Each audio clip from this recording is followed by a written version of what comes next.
घंटा घंटा 1.5 घंटा वॉक ना करें, आधा घंटा इस तरह की पावर वॉक करें। वो आम लोगों का कंसेप्ट भी ये है कि ज्यादा वॉक करें तो उनकी शुगर थोड़ी कम हो जाती है, लेकिन कौन सी वॉक, कौन सी एक्सरसाइज, ये ना हो कि हम लोग गलती एक्सरसाइज करते रहें। शुगर के हवाले से पाकिस्तान दुनिया में तेजी से नंबर 1 हो गया है। क्या ये एक्सरसाइज से इसको कम किया जा सकता है? लोगों का सिर्फ रुझान वॉक की तरफ ही होता है कि सिर्फ वॉक ही करनी है। सबसे पहले शुगर के मरीज के लिए सबसे ज़रूरी है कि वो एरोबिक एक्टिविटीज़ करें। मतलब एरोबिक को समझने के लिए आम ये है कि हर वो वर्जिश जिसको करते वक्त थोड़ा बहुत सांस चढ़ता है, वो आपके लिए फ़ायदेमंद है। हम लगातार वॉक करेंगे, घंटा वॉक भी करेंगे, आपको सांस नहीं चढ़ेगा। वॉक उस तरह एक्सरसाइज की कैटेगरी में नहीं आएगी अगर आपको सांस नहीं चढ़ेगा। वर्जिश की कैटेगरी में अगर आप वॉक को लाना चाहते हैं तो उसके 2 असूल होने चाहिए। पहला असूल ये है कि आपको बाकायदा तौर पे पसीना आए।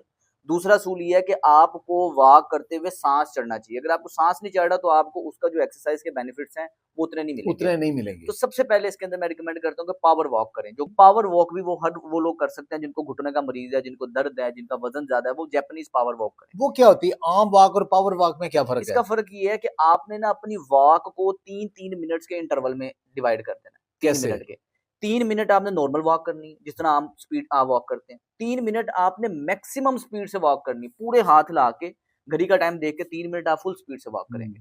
फिर 3 मिनट दोबारा से नॉर्मल हो जाएंगे, फिर 3 मिनट तेज होंगे। ये आपने 10 बाउट्स करनी है इस तरह। तकरीबन 30 मिनट आपके बनेंगे। इससे फायदा ये होगा कि आपका हार्ट बीट स्लो थी, तेज होगी, फिर स्लो थी, तेज होगी। ये जो फ्लक्चुएशंस हैं ये आपके लिए बड़ी बेहतर है। कार्डियोवास्कुलर के लिए ये बेहतर है। नाइट्रिक ऑक्साइड की प्रोडक्शन बढ़ जाती है, वेज़ोडाइलेशन खून की नालियां नरम हो जाती हैं, बहुत फायदेमंद रहती है। घंटा घंटा 1.5 घंटा वॉक ना करें, आधा घंटा इस तरह की पावर वॉक करें। वो आधा घंटा पावर वॉक बराबर है 10,000 स्टेप्स के। तो क्या जो स्ट्रेंथ ट्रेनिंग है, वेट ट्रेनिंग है, वो भी हेल्प करती है? स्ट्रेंथ ट्रेनिंग सबसे बेस्ट है, सबसे आइडियल है अगर आपको ब्लड प्रेशर और शुगर है तो। अब इसके अंदर ये है कि इसको हम कहेंगे रेजिस्टेंस ट्रेनिंग। ओके। अब हमने करना ये है कि आपने आधा घंटा वॉक किया, लोग अगर 1.5 घंटे की एक्सरसाइज का टाइम लगा रहे हैं, आप आधा घंटा ये वॉक कर लें, आपकी आधे से ज्यादा एक्सरसाइज हो गई। इसके बाद के जो 15 से 20 मिनट है वो आपने रेजिस्टेंस ट्रेनिंग करनी। अब इसमें क्या है कि मैं ये कहता हूँ कि अगर आपकी उम्र 50 साल है तो आप आसानी से 50 स्क्वाट्स लगा सकते हैं। स्क्वाट्स इसको कहते हैं। हाँ, दीज आर दी स्क्वाट्स, उठक बैठक। उठक बैठक। अब ये एक ऐसी एक्सरसाइज है, ये आपके हिप को, घुटने को, टांगों को मजबूत कर रही है, पेल्विक फ्लोर की हेल्थ को बेहतर कर रही है, यानी सोलिस मसल भी साथ। आपकी सारी लोअर एक्सट्रीमिटी से मजबूत होगी। Okay. आपके जितने लेग के मसल मजबूत होंगे, आपका ब्लड प्रेशर उतना स्टेबल रहेगा, आपकी कार्डियो रेस्पिरेटरी फिटनेस उतनी स्टेबल रहेगी, आपकी टांगों के मसल जितने मजबूत है, दिल उतना मजबूत है। मेटा एनालिसिस है, उसे कहते हैं जो रेजिस्टेंस ट्रेनिंग और वॉक, एरोबिक वॉक दोनों करते हैं ना, उनकी HbA1c भी कम हो जाती है। ना तकरीबन 50 स्क्वाट्स करनी है, एक दिन में नहीं हो रही, आहिस्ता आहिस्ता करके कर लें, 10-10 करके कर लें, 5-5 करके कर लें, लेकिन आहिस्ता आहिस्ता बढ़ाएं इसको। ओके। आपके तकरीबन 5 मिनट लगेंगे, इससे ज्यादा टाइम नहीं लगेगा।